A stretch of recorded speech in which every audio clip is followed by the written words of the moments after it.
Hello everyone મિત્રો, જય દ્વારકાધીશ, જય શ્રી કૃષ્ણ મિત્રો આજે આપણે નિફ્ટી અને બેંક નિફ્ટીનું એનાલિસિસ કરવાનું છે કાલ માટે. ઓકે, એટલે કે કાલે કેવી રીતના વર્ક કરી શકે છે નિફ્ટી અને બેંક નિફ્ટી. ઓકે, હું તમને પહેલેથી એનાલિસિસ સમજાવું. ઓકે, ચલો તો સ્ટાર્ટ કરીએ. અને મિત્રો, જો તમને અમારી ચેનલમાં વિડીયો જરાક પણ સારા લાગતા હોય તો તમે ચેનલને સબસ્ક્રાઇબ કરી શકો છો. અને આપણે ચેનલમાં ઘણું બધું લર્નિંગ મૂક્યું છે, ત્યાં જોઈને તમે શીખી શકો છો. ઓકે, તો ચલો મિત્રો સ્ટાર્ટ કરીએ. અને હા, આપણી ટેલિગ્રામમાં પણ ચેનલ છે, તેને પણ જોઈન કરી શકો છો. ઓકે, ત્યાં હું લેવલ પ્રોવાઈડ કરતો હોઉં છું.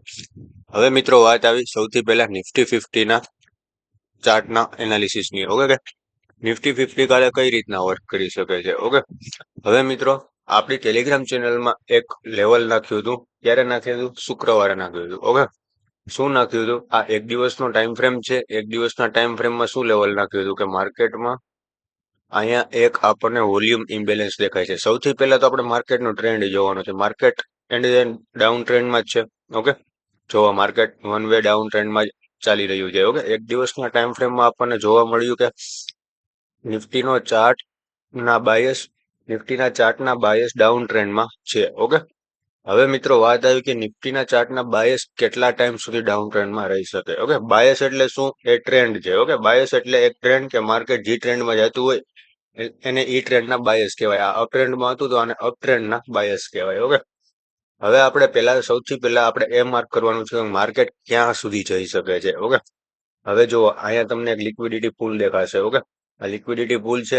સૌથી પહેલું લેવલ આપણું આ નીકળે છે. ઓકે, પછી શું છે? બીજું એક આ લિક્વિડિટી પૂલ છે. આ બે લેવલ આપણને નિફ્ટી 50માં નીકળે છે. ઓકે, હવે મિત્રો અહીંયા આપણને એક વોલ્યુમ ઇમ્બેલેન્સ દેખાય છે. રાઈટ, વોલ્યુમ ઇમ્બેલેન્સ દેખાય છે, એને માર્કેટે ટેપ કરીને નીચેની સાઈડ નીકળી ગયું.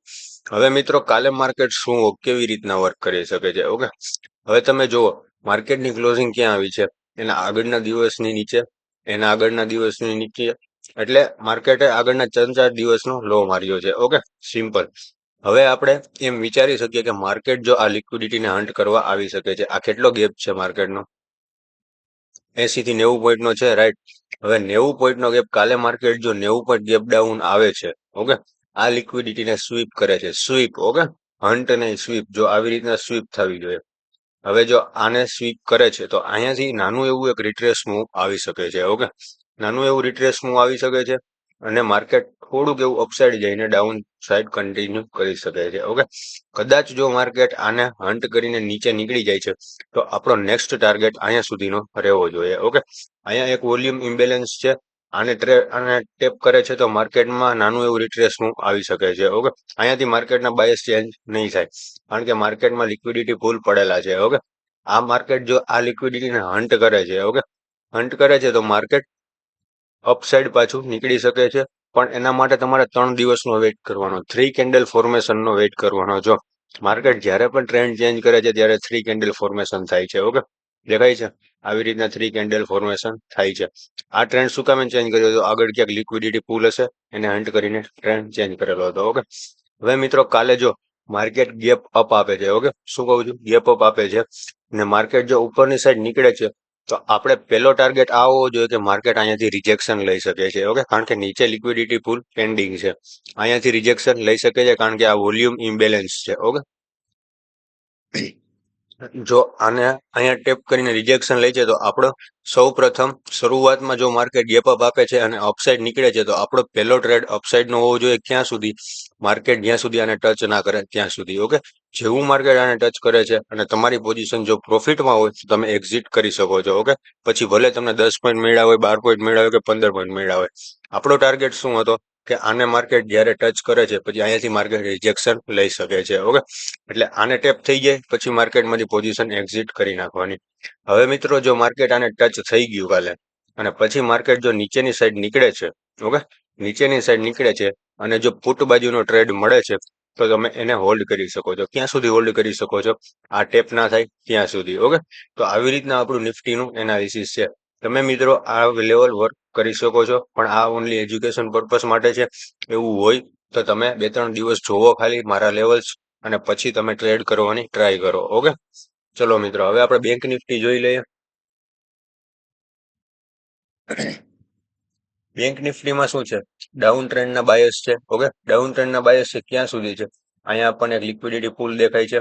ઓકે, આ પણ લિક્વિડિટી પુલ છે, એટલે માર્કેટ આને હન્ટ કરવા આવશે ને ત્યારે જ આને હન્ટ કરી લેશે. ઓકે, હવે આ એક લિક્વિડિટી પુલ છે. ઓકે, આપણને 3 લેવલ મળી ગયા છે કે માર્કેટ અહીંયા સુધી જઈ શકે છે ડાઉન ટ્રેન્ડમાં. ઓકે, આને બ્રેક કરે પછી તો માર્કેટ ક્યાં સુધી જઈ શકે છે એ લેવલ આપણે પાછા નવા કાઢીશું. ઓકે, એટલે અત્યારે આપણને આ 3 લેવલ દેખાય છે. ઓકે, હવે તમે જુઓ અહીંયા એક આપણને વોલ્યુમ ઇમ્બેલેન્સ દેખાય છે, સેમ નિફ્ટીના ચાર્ટની જેમ જ છે. ઓકે, બીજું કાંઈ નવું નથી.